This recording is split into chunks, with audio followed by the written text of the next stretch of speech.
सर्वांना माझा नमस्कार. आज आपण 26 जानेवारी प्रजासत्ताक दिन साजरा करत आहोत. सर्वांना प्रजासत्ताक दिनानिमित्त हार्दिक शुभेच्छा. या दिवशी झेंडावंदन केले जाते. आज आम्ही आमच्या बालाजी अंगण सोसायटीमध्ये 26 जानेवारी निमित्त देशभक्ती गीतावर आधारित लेझिम नृत्य सादर करीत आहोत.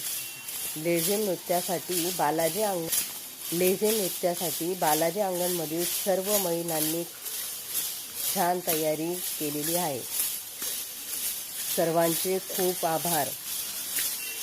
भारत माता की जय.